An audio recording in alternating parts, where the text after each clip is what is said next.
Good day, everyone, and welcome to our latest episode of The Intersection, where we get together and talk about topics of the day as it relates to the intersection of technology and national security.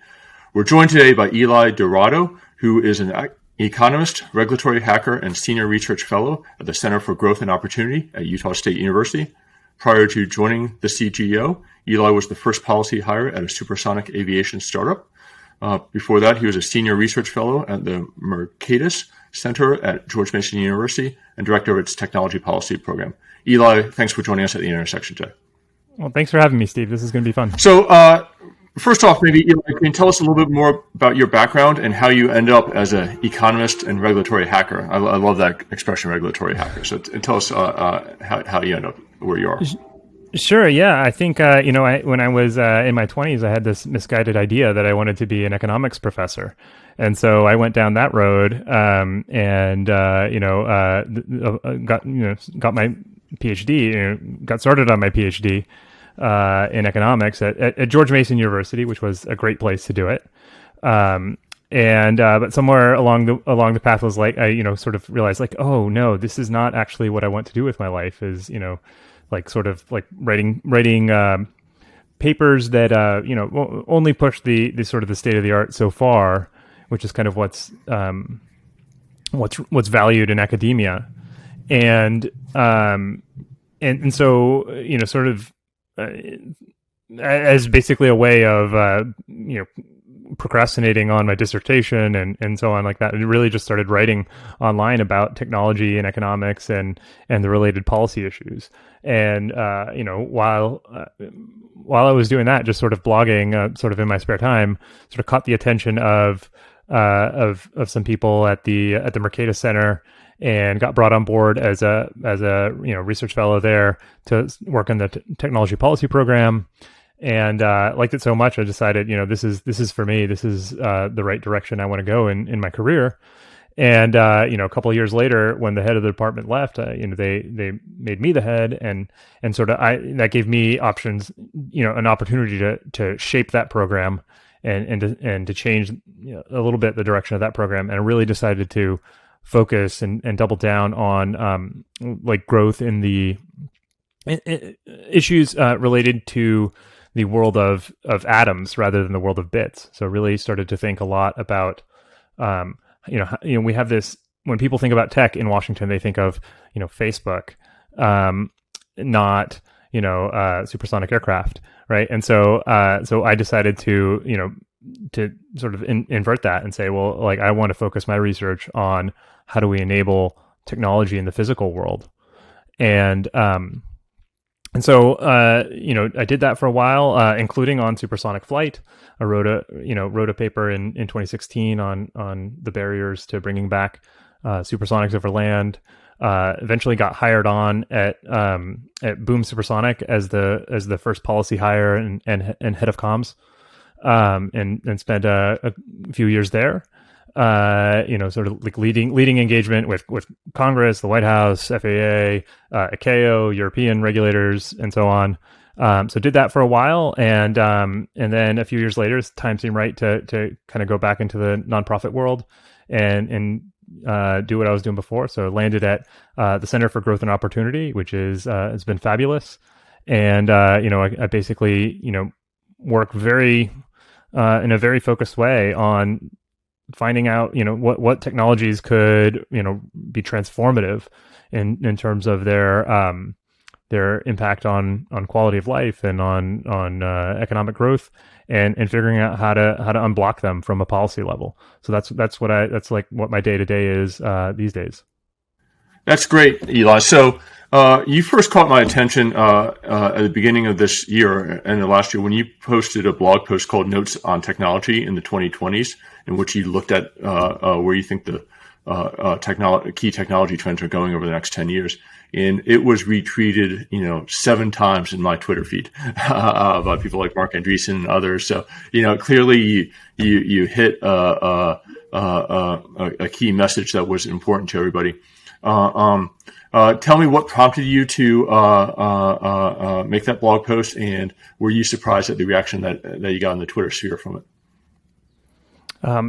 So I wrote that because I'd been sort of trying to make the case to a bunch of people on Twitter and elsewhere that we could be going a lot faster than we have been in terms of technological progress, and I'd been sort of making that case in a sort of like a piecemeal fashion on Twitter and just discussing it with people. And one of my friends, Adam Ozimek, was like, "Hey, you've got to write this up as like a post." And so it was actually, he goaded me into it, and so I was like astounded by the response. I mean, it was went super. That was the most viral I think I've ever had anything go. So yeah, it was very interesting and unusual for it to go that viral. But yeah, I think my view in that piece is like there's a lot of opportunity for the U.S. economy to grow a lot faster, and we just need to seize it. Yeah. And for those that haven't read the post yet, it's available on your website. Why don't you give a quick shout out for where they can find it? Yeah, so that post is on my personal website, elidorado.com. Great.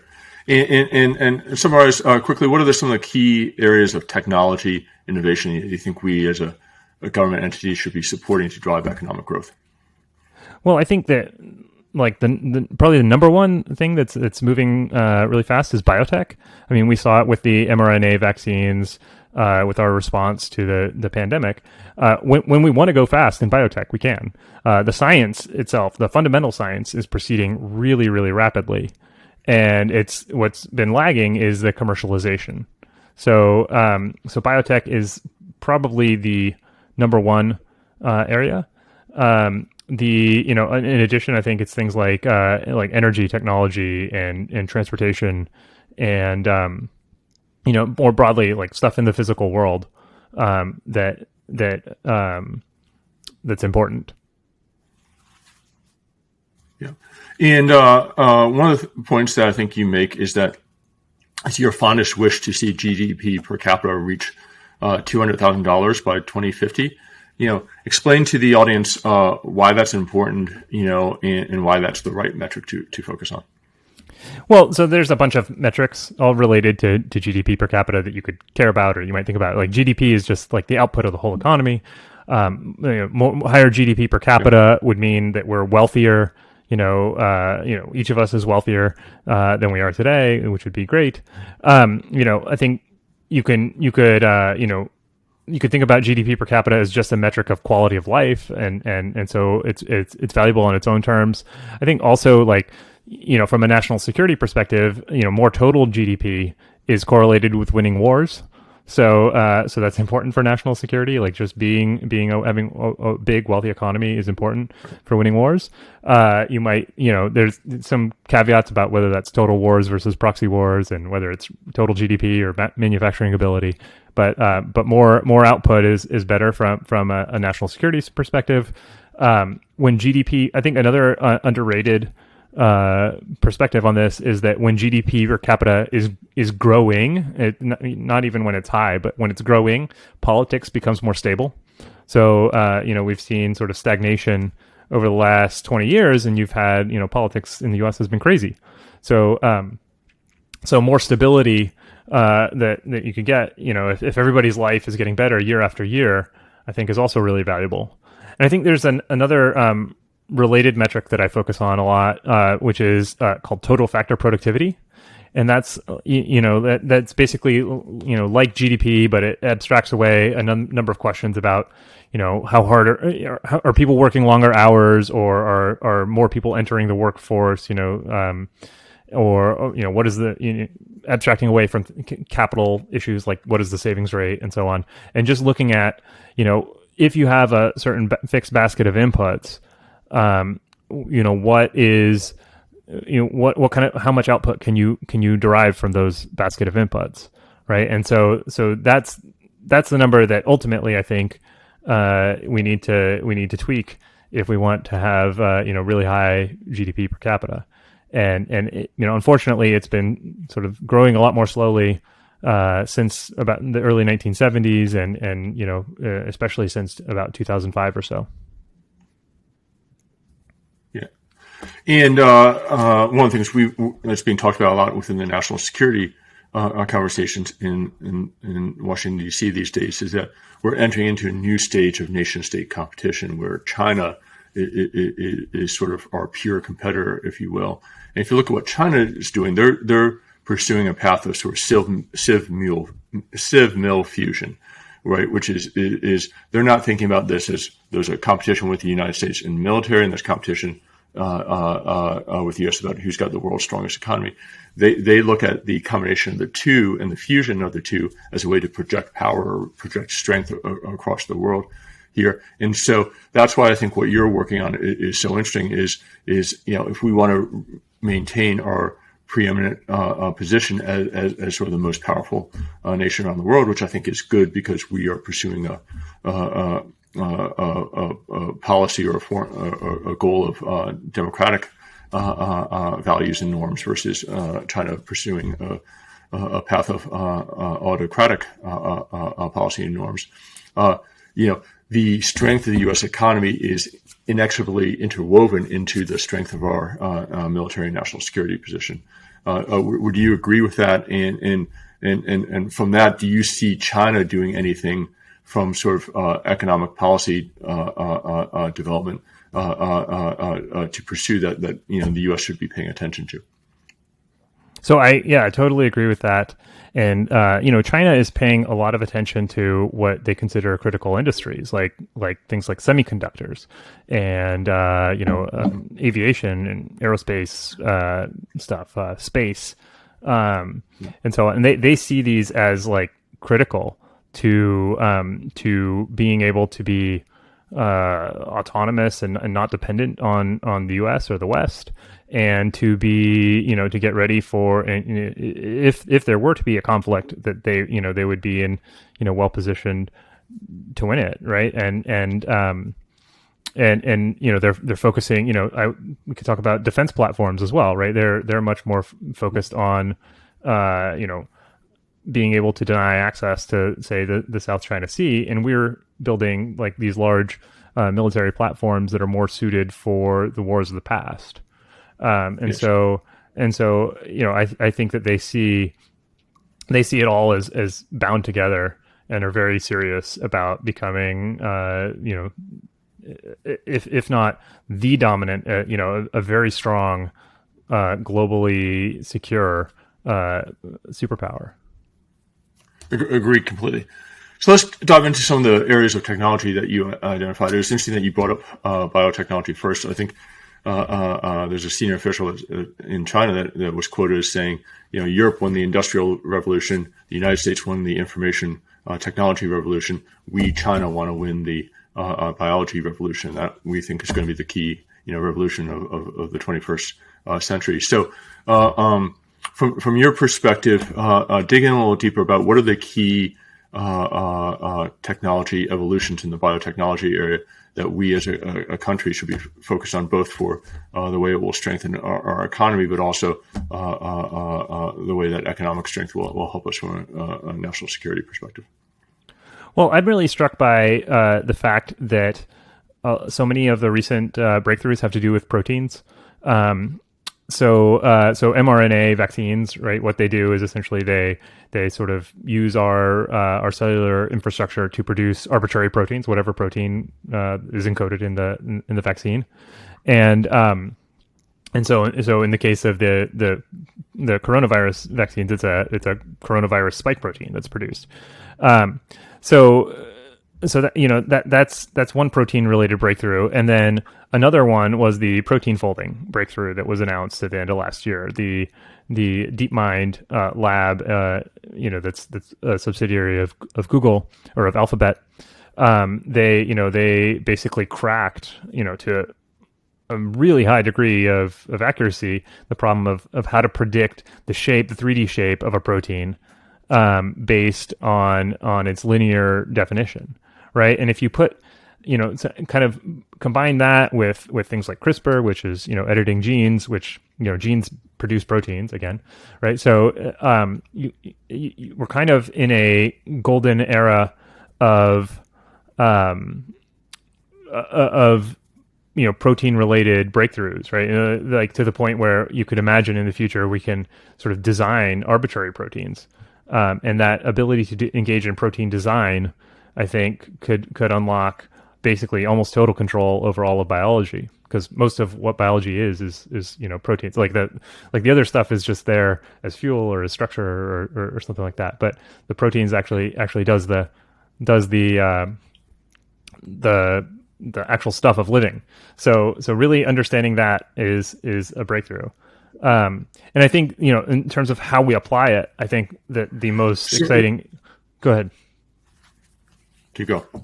Well, I think in terms of how we apply it, the most interesting space is in the longevity space, right? So rather than treating a whole bunch of diseases individually, we could potentially treat the process of aging, which is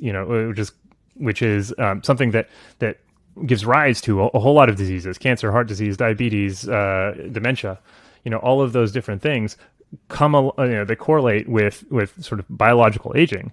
Well, if you could attack biological aging directly, you would extend lifespan, you would compress morbidity, you would reduce the sort of the total amount of resources we have to spend on just keeping ourselves healthy, and you could that would be revolutionary from an economic perspective. If we attack aging and prolong life expectancy, aren't we just shifting the costs out farther in the time frame, but aren't there the same costs associated with end of life that exists today? Or how do we attack how does that change that phenomenon? Well, it seems to be the case that as you shift aging, to the right, as you move it later in life, you're extending lifespan to some extent, but you're also, to an even greater extent, you're compressing the morbidity. So you're putting all of the disease, right at the end. And so instead of having decades of chronic illness and treatments and so on that you have to go through, it's like you're pretty healthy until you're 95, and then you kind of go downhill for a year and then you die.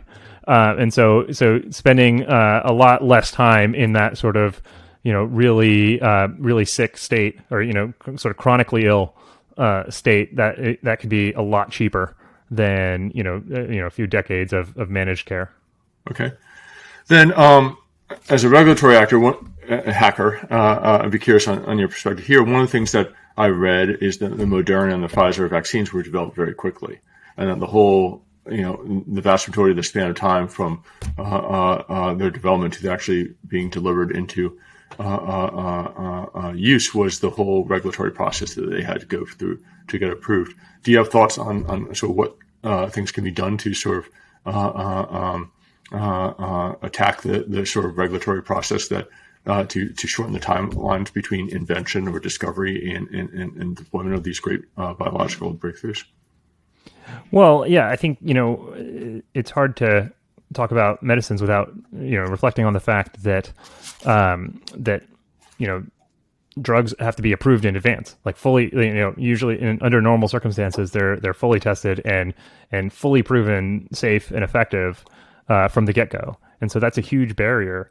And there's we've heard about Moore's law in the semiconductor space, but there a lot of people are talking about Eroom's law in the biotech space, which is that that cost of bringing a new drug to market seems to grow exponentially over time, right? So it's working against us, not in our favor. And so a different way, you could think about a whole number of different ways of regulating safety in the biomedical space. You could prove safety, and then the drug could be approved conditionally, and then continue, the efficacy can continue to be monitored, sort of on the market, and that would be a way to bring a lot of drugs to market a lot quicker. But there's a whole lot that we could do to accelerate, to reduce the barriers to sort of getting to market and to increase investment in the space. Great. Let's move to your second technology area that you brought up, which is energy. You don't have to be avid reader of your Twitter feed too for very long before you realized how big a supporter you are of geothermal energy. So, and as our audience knows, wars have been fought over energy, Yes. right? For a number of years. So this is even more inextricably linked to national security. So, tell me what is your perspective on where the energy world is going over the next 10 or 15 years, and why are you so both optimistic and supportive of geothermal as the place that we should be putting a lot of our efforts? Yeah, sure. Great. So in the last 10 years, we've had massive cost reductions in wind and solar, and that's been phenomenal. But those are, intermittent sources. They require a lot of land area and so on. So they're not the sort of the holy grail of energy. Geothermal comes pretty close to being the holy grail of energy in terms of the amount of the resource that there is. There's more geothermal energy than, all of the fossil fuels, all of the fissionable material on the planet, et cetera. Like you could, add all that up, and geothermal is still, just the crustal energy is something like 40 times more than all the fossil fuels and fission energy combined. So it's a massive resource. It is baseload energy. So you could use it to power everything 24 hours a day. And we're not going to run out of it. And with technology improvements, it could be available anywhere on the planet. So you could, if you wanted to power, say Barrow, Alaska, right? That's dark 6 months of the year. You can't do that with solar panels. So, but you could do it with geothermal if we make the right technology breakthroughs. So it's like the one problem. If we crack it, we have very cheap, clean, abundant energy. And all we have to do is learn how to drill deep enough, fast enough, cheap enough. The other good thing about it, sort of implied in your answer, is that it's available in the United States, so we don't have to import it from other countries. We can control our own.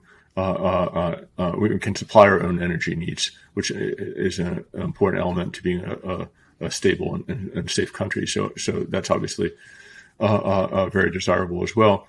My sense is that geothermal and nuclear are the two clean energy sources that have the scale to meet our energy needs and have the economics that are reasonably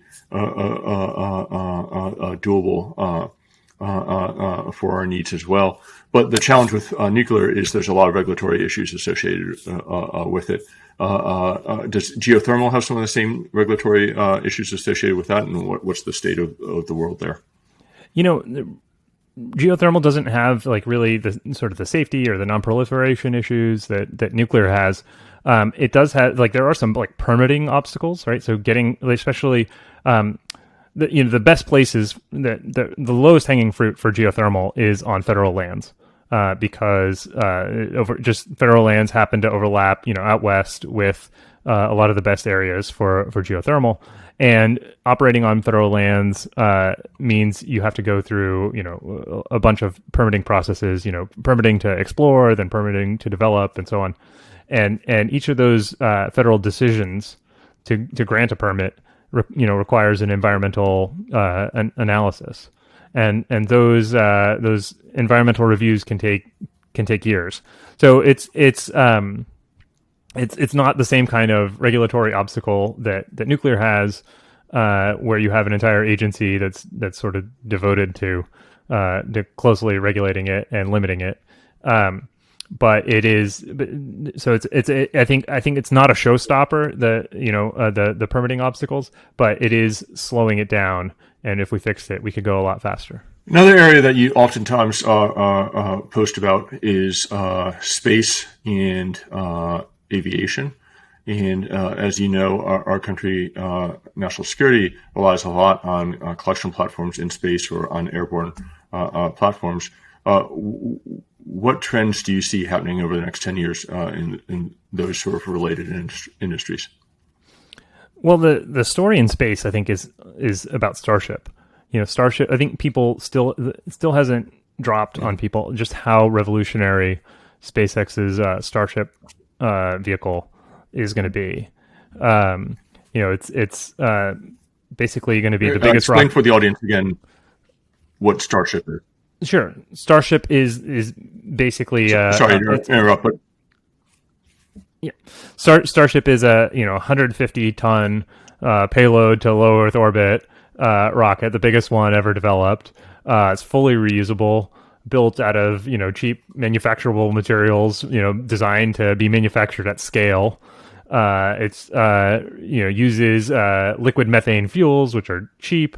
It uses it's refuelable on orbit, so it could take your 150 ton payload that you launch to low Earth orbit can then be you can refuel it and go a lot farther. You could take that same payload to the moon or Mars or beyond, and so it's just being designed for a scale of space operations that is sort of beyond the imagination of most people.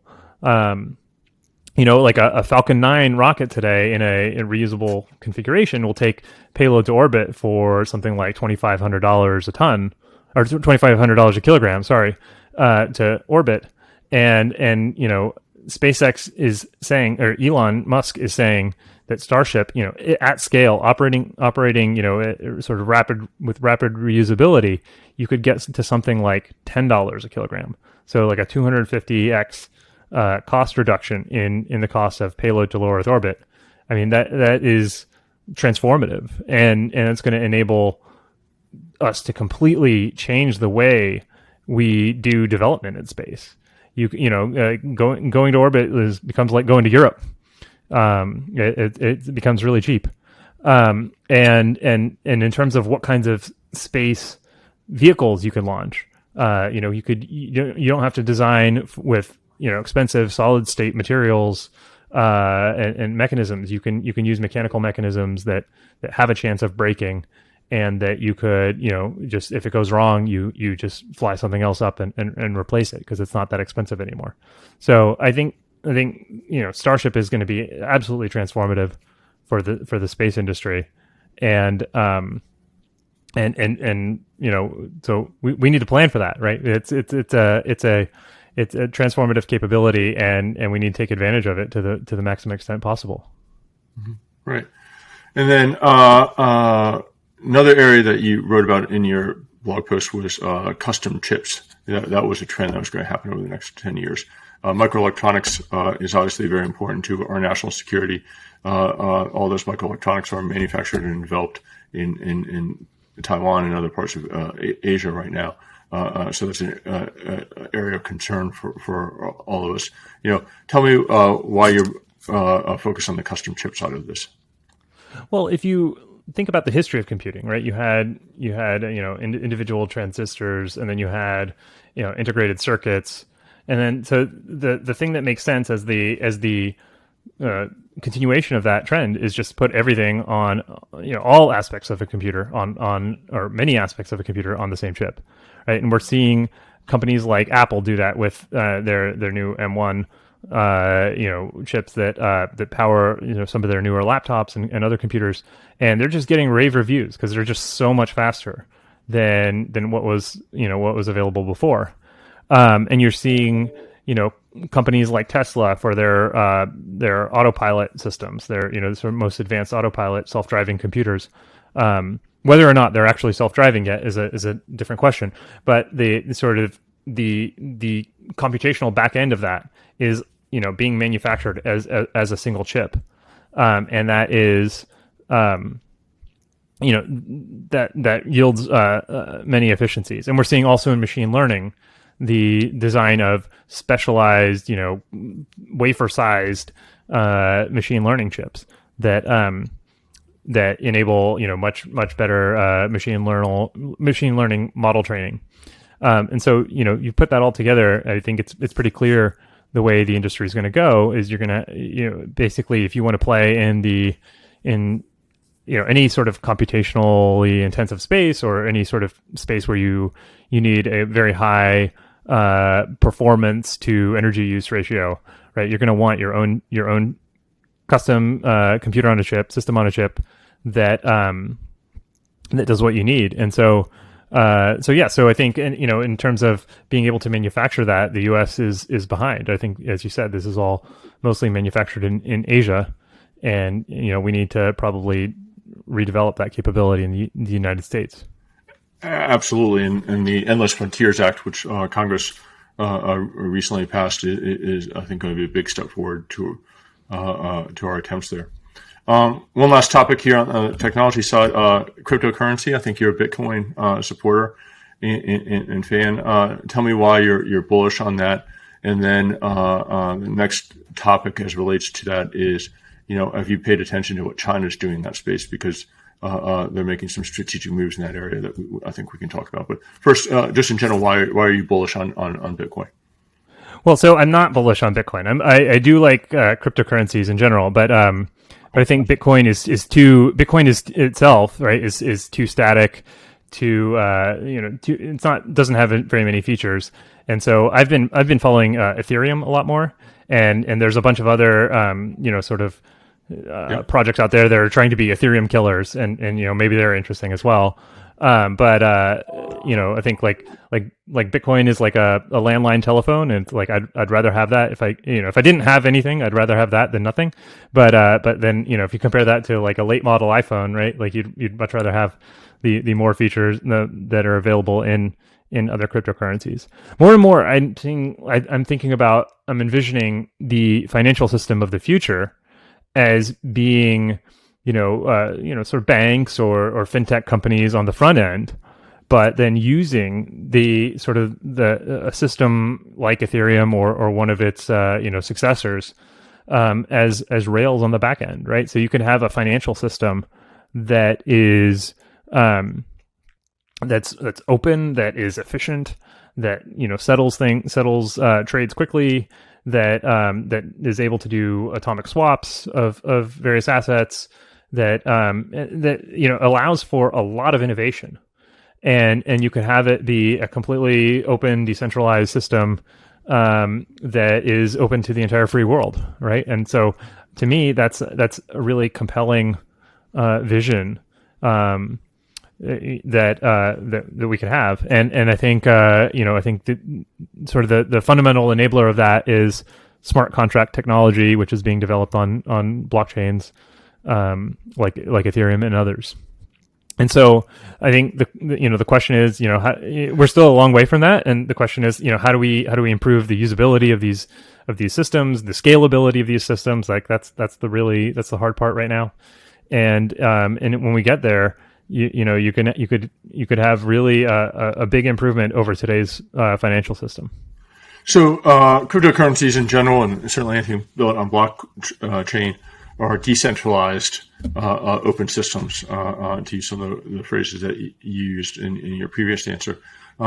Those are not adjectives that are looked on very favorably by authoritarian states such as China. And so the recent news is that China has kicked out a lot of Bitcoin miners, that they're trying to, in essence, get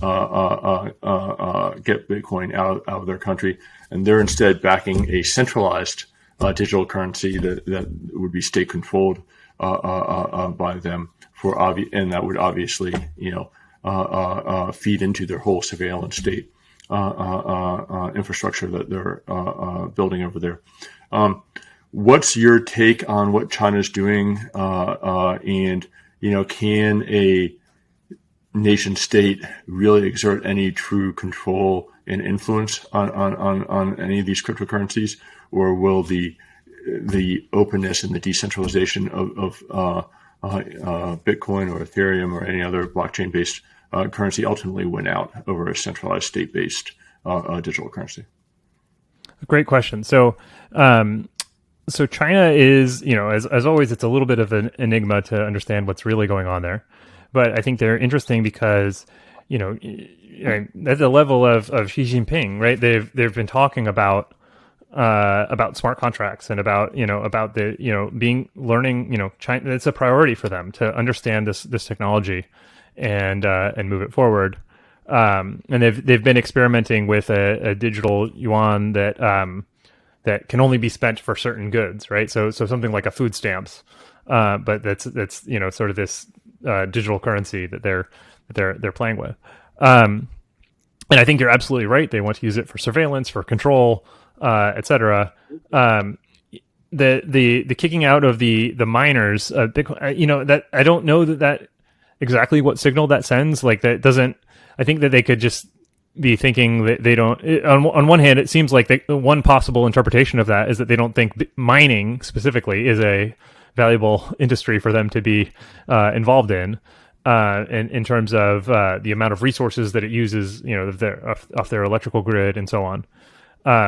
So that could be one interpretation of it, and the other interpretation is that they don't want to have anything to do with any open blockchain.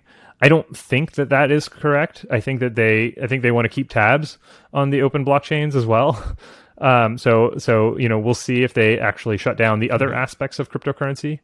But ultimately, network effects in payment rails are pretty strong in terms of, there are hundreds of currencies around the world, but there's how many credit card networks? Like many fewer, right? And so payment rails have very strong network effects. And I think people are going to want to be on sort of the big ones, right? People are going to want to be on Bitcoin, on Ethereum, and on maybe a handful of others. So I think, the idea of, China creating their own blockchain system, I think they're gonna struggle to do that, and they have the advantage of being able to just coerce people to do that. But sort of in a natural state where people have a choice of what to adopt, it's going to be very challenging. Great. Well, I think we hit on a lot of the technology topics that I picked out from your writings and postings that I think are pertinent to our audience here at the intersection of national security and technology. Anything you think I've missed on, or any other points you think we should hit on before we wrap up here? No, it's been great to chat. Great. Well, listen, Eli, thank you so much for joining us at the intersection. It's been another fantastic conversation here. I think you mentioned your URL earlier, your personal URL earlier in the broadcast here. But do you want to also let people know what your Twitter account is if people want to get inspired by our conversation, want to go follow you on Twitter? Sure. Yeah. So you can follow me on Twitter at Eli Dorado, and on the web at elidorado.com, and some other stuff at thecgo.org for the Center for Growth and Opportunity. Great. Well, thank you so much, Eli. We really appreciate you once again joining us at the intersection, and we'll be back in a couple of weeks with our next fantastic guest. Thank you very much, everybody.